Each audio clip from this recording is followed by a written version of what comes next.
Good morning, dear students. Yesterday, we have studied how to, I have introduced you with the GW basic environment, and I told you that what does the different function keys do, which are shown at the bottom of the GW basic screen. And then we studied that what does IDE stand for. Now today, I'm going to explain you how to create a file that we also did yesterday, but again I'm going to do it, how to create a file, how to run it, and how to save it. And once you save a file, how can you load that program? Loading the program is exactly the same that you do in Microsoft Word, as you when you open a file. For example, you click on file menu and then you click here open, and clicking on these files, you can open any of these files. It is that simple in Word. The same thing we are going to perform in GW Basic today. First, we will create a program in GW Basic, and after that, we will be saving it, and then we shall load it again. Okay. Now, remember that how did I tell you to save to open GW Basic, you just need to drag and drop the GW Basic exe file to DOSBox and the interface will open. Now, this is our GW Basic interface.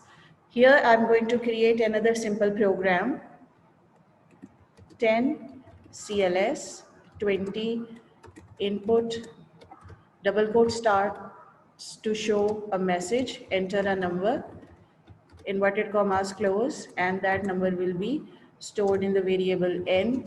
Line number 30, let s equals to n multiplied by n. Now, what does it mean? N multiplied by n. It means that S is going to store the square of the number n that you will enter. So it's again a very small program that will find the square of a number. So when we have calculated the square of a number, we are going to print the output. A meaningful message should be there with the print statement.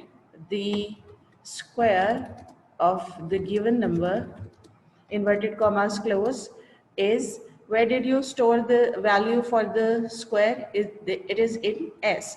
So we are going to show the output of the value of stored in S. Now line number 50, there is another command that I'm using here is end. It is always a good practice that you start the program with clear screen command and then you end it with the statement end. It gives a pointer to the GW basic that the program has ended. However, it's not mandatory. You can type your program or end your program without this statement, but it is better that you at the end of every program, it's a good practice that at the end of every program you type this line number. Now this program is there. How can we see the output? Means how can we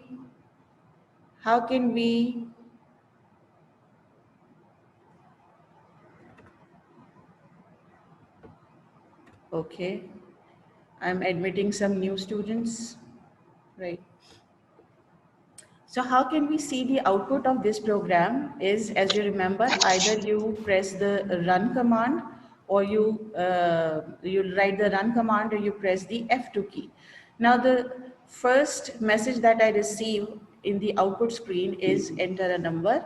I'm going to enter number 8, and because our program is calculating the square of the given number, so I expect that I will get a square of 8 is 64. So after pressing the enter key, I must get 64 if my program is correct. So you see that on the second line, I got the message right after pressing the enter key is the square of the given number is missing here. I will add that text is 64. See, 64 is the correct answer. So our program is good. Here look at line number 40.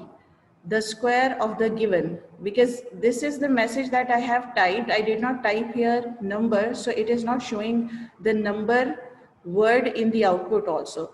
I want to make change in this line. So how can I do this? I can type the edit command, and after the edit command, I will write 40.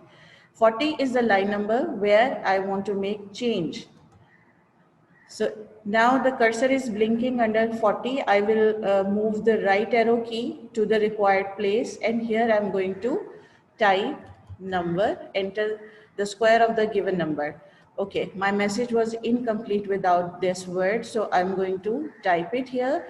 Then again press the semicolon, and the output is in S. So here it is. Now I want to see that whether my line has been edited or not. For that, what I'm going to do, remember that CLS command clears the screen, right? So if I want to see how does my program look like, I'm going to press F1 or type list, press enter. You will see that now this is a program which is currently in the memory, which is currently in RAM, in the temporary memory. It is not saved permanently as a file on hard disk. It says line number 10 CLS, line number 20, it is an input statement. So enter a number, line number 30, calculation is done here. Line number 40, the output is shown here. And line number 50 indicates that the program has ended. Okay. My program is now okay, good. It has all the required lines that I wanted in. Now I want to save it. How can I save it? Press F4, save. Where will it be saved? It will be saved on the desktop where the GW basic exe file is there. If I want to change it, I have to give it a different path. For example, I'm going to save it in drive E colon backslash, and now I need to give it a proper number, name, square dot BAS. Now, when we are going to name a file, our file should be stored with a meaningful name. And because I told you that this is an old file, you cannot give as long file name as you want. It is advised that you keep your file name short up to the 7 letters. So square, it contains 1, 2, 3, 4, 5, 6. And after that, a dot represents the extension of the file. And because we are creating a program file in BASIC, so the extension is BAS. The full form is BASIC, right?